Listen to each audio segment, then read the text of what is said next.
Hello everyone, it's Becca from Becca Books and Bujo, and today I have my July wrap-up for you.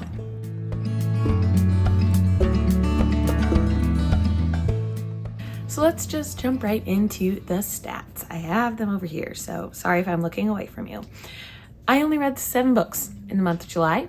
I DNF'd 1, so got my hands on 8 things total, and the pages ended up being 2,254 pages.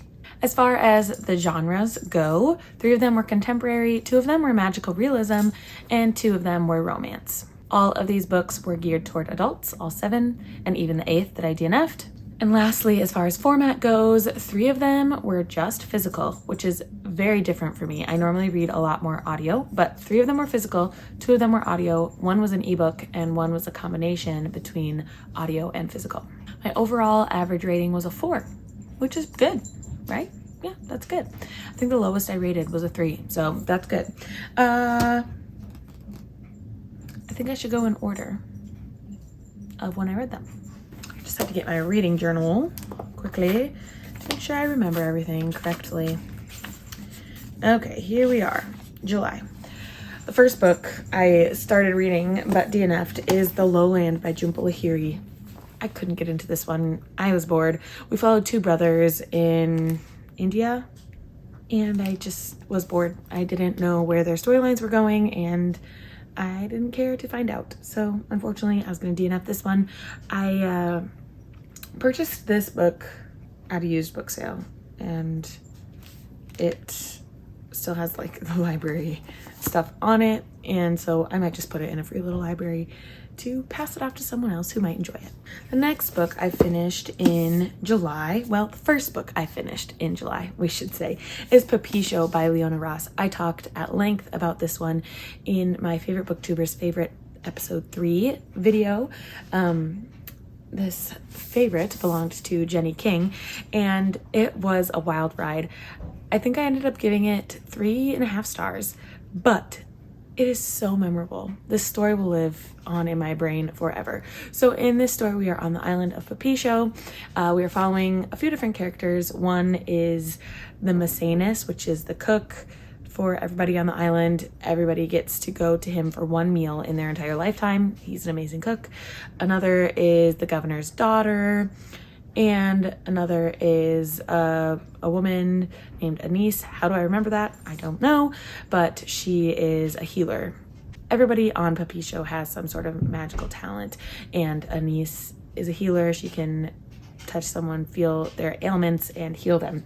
And so we're following all of them in the midst of this crazy time where the women's lady parts fall out.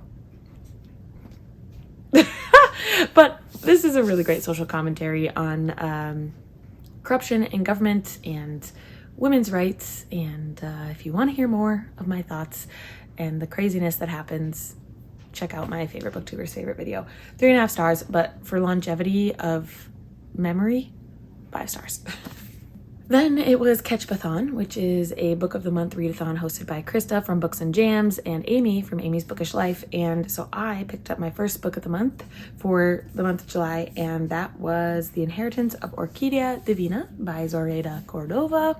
This one I also gave 3.5 stars. It was just kind of okay for me. In this book, the matriarch of the family, Orquidea Divina, is dying, and she invites all of her descendants to come to her house in Texas to get their inheritance, and their inheritance is more than just physical things. There is definitely some magical realism at play. It was sometimes hard to follow, but I really enjoyed how the family stuck together even though they realized that things were a little wonky with their family. So I enjoyed that. What else did I write about this? I wrote good, but not super page turner-y. Yeah, at the end there was some exciting good versus evil fights, which I didn't expect. But yeah, I'm not gonna say much more about it. It was interesting and definitely a good look at the family bonds and how the family tree keeps us together. If you know, you know. Then I read my best book of the month, which was Hello Stranger by Catherine Center. This was an easy 5-star. I really like Catherine Center's romances. I read The Bodyguard last year, loved it, and now I've read Hello Stranger and love it. In this one, we follow Sadie. She had some sort of brain bleed or brain condition that caused face blindness, or she had to have surgery to fix the bleed, and then that caused face blindness. The swelling caused face blindness. There's a technical term. It starts with a P. Prosopagnosia. I'm probably butchering the pronunciation of that. Anyway, Sadie is face blind. And that's a real problem because she's a portrait artist and she has just kind of made it big, gotten to the top 10 of this contest. And if she wins this contest, she will make a name for herself in her craft. But she can't see faces and therefore can't paint faces. And that causes a real issue. She also is finding herself between these two men. Oliver is her veterinarian and Joe is kind of the apartment bad boy. She finds that she has feelings for both of them, but has to kind of decide which one is best. I'm gonna leave it at that. I definitely caught what was going on early on in the book, and I think Catherine Center has said people probably will catch on early on in the book. But then I talked to my sister and she had no clue what was going on. So it just kind of depends on what you know when you're going into this book, which I kind of had a clue. But I still loved it. Super fun, great romance. I enjoyed the characters. I really, really loved it. Obviously, my best book of the month because it was my only 5-star, which is kind of sad, but there's some good 4.5 stars coming up. Speaking of a 4.5 star, my next book of the month that I read was The Wishing Game by Meg Schaefer. This is Charlie and the Chocolate Factory mixed with an author instead of a chocolatier. It was so great. In this one, we follow our main character, Lucy. She is a teacher's aide in California and is kind of having a rough go of it. Can't seem to get on her feet. But the one thing she loves is this boy, a 2nd grade boy, I think. He was in one of her classes, but this boy lost his parents, obviously at a very young age, and she is trying to adopt him. And so in order to adopt him, she needs to really change her life. She needs to be able to make more money to support him, live in a more proper house for him, can't have roommates, yada yada. An opportunity presents itself when she's invited to an island of Jack Masterson. Is his name Jack? Yeah, Jack Masterson. He is this famous author who has written countless children's books about Clock Island, which is where he lives. And Lucy grew up reading these books. She shared her love of reading these books with the boy. What's the boy's name? Christopher. And she finds herself invited to the island in a competition to win a new book that Jack Masterson has written. He's only written one copy. It will be given to the winner of this competition.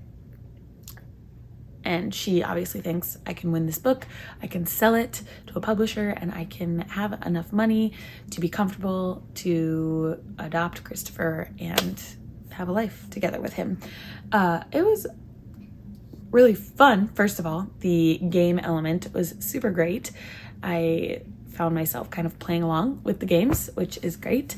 But then there's also a romance with another man on Clock Island for Lucy, and I enjoyed that. There was some growth with all of the characters personally.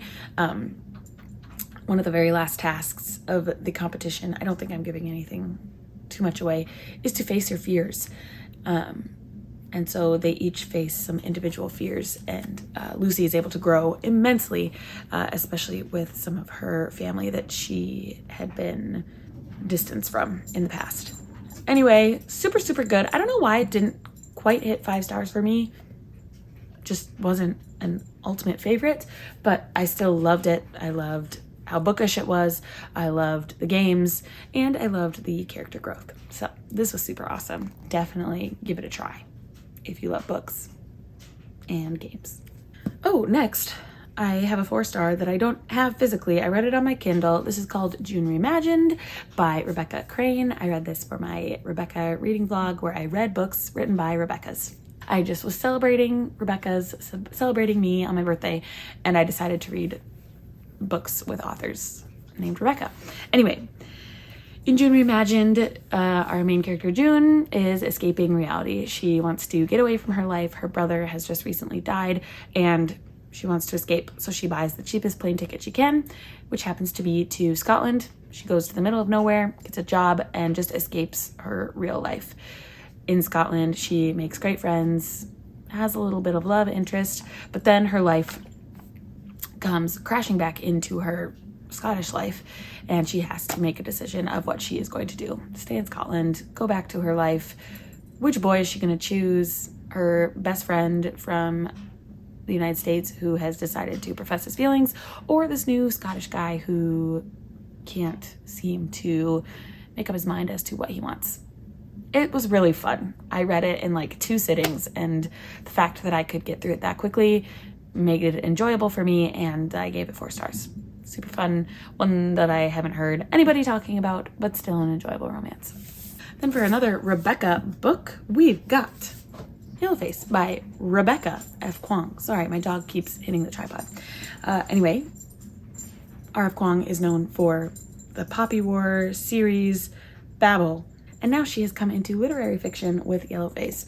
I talked a lot about this in my Rebecca vlog, and I'm not going to say too much more here other than this was a really great look at the publishing industry and about inherent racism and cultural bias, and you should read it.